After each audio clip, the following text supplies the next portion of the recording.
एक बहुत ही बड़ा नगर था और नगर का नाम था उज्जैन। यह समग्र पृथ्वी पर ना तो उज्जैन के समान राज्य था, ना तो विक्रम जैसा राजा। एक दिन विक्रम राजा शिकार के लिए जंगल में गए थे। तभी इस घने जंगल में विक्रम ने एक तांत्रिक को देखा। तांत्रिक ने कहा, हे राजेश्वर, मैं एक अनुष्ठान कर रहा हूँ। इसके लिए मुझे आपकी सहायता की आवश्यकता है। इसके लिए आपको महाकाली के पुराने मंदिर में आना होगा। आपको अकेले में ही मंदिर में आना होगा और क्या करना है वो आपको मैं वहाँ पर ही बताऊंगा। जैसे आज्ञा महाराज। दूसरे दिन मध्य रात्र में महाराज मंदिर पर पहुंचने पर धैर्य रखते हुए साधु से पूछा, आज्ञा दीजिए महाराज, मैं आपकी क्या सेवा कर सकता हूँ? हे राजेश्वर, यहाँ से थोड़ी ही दूरी में बरगद का एक पेड़ है। उस बरगद के ढाल पर एक शव टंगा हुआ है। आप मुझे वो शव लाके दीजिए। इसमें कौन सी बड़ी बात है, लेकर आता हूँ। बड़े श्मशान प्रवेश करते ही राजा को सिद्धवट के डाली पर शव लटका हुआ नजर आया। विक्रम राजा घबराए बगैर ही शव को अपने पीठ पर उठा लिया।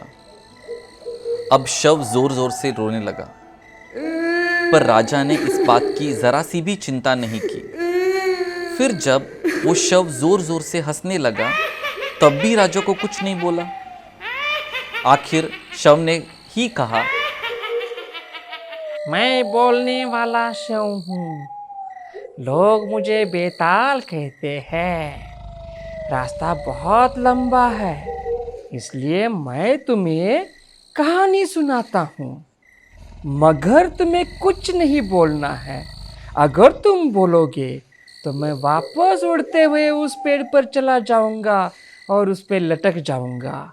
तो सुनाऊं कहानी?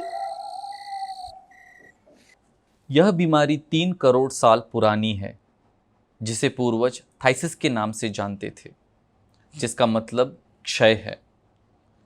हिपोक्रेट्स जो पहले वैद्य थे जिन्होंने इस बीमारी के बारे में जाना और इनके लक्षण के बारे में बताया।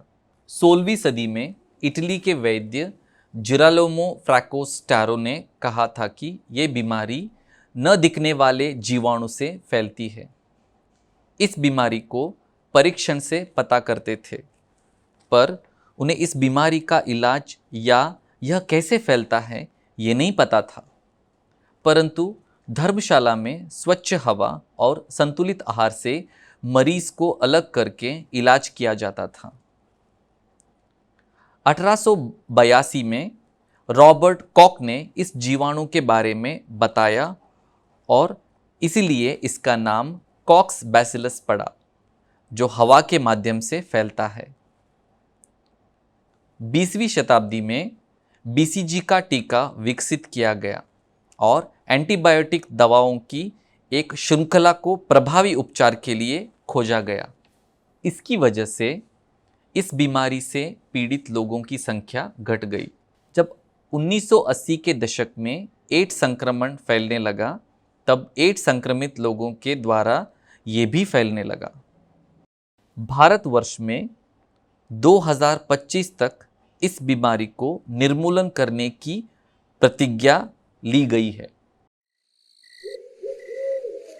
विक्रम, तुम बहुत बड़े समझदार हो। भूतकाल, वर्तमान और भविष्य के बारे में सब कुछ जानते हो। तो मैंने जो अभी इतिहास बताया, उस इतिहास में ऐसी कौन सी बीमारी के बारे में मैंने बताया है? बोल विक्रम बोल, नहीं तो मैं तेरे सर के टुकड़े टुकड़े कर दूंगा।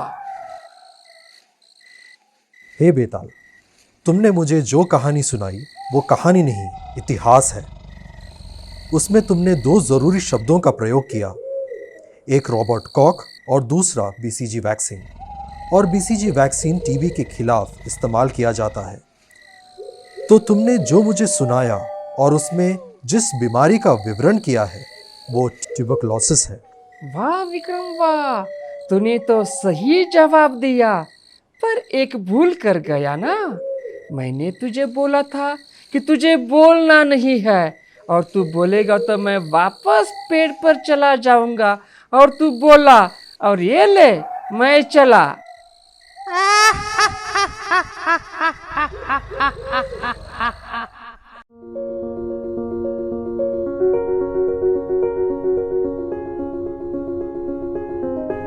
टीबी हारेगा, देश जीतेगा और प्रदेश भी जीतेगा।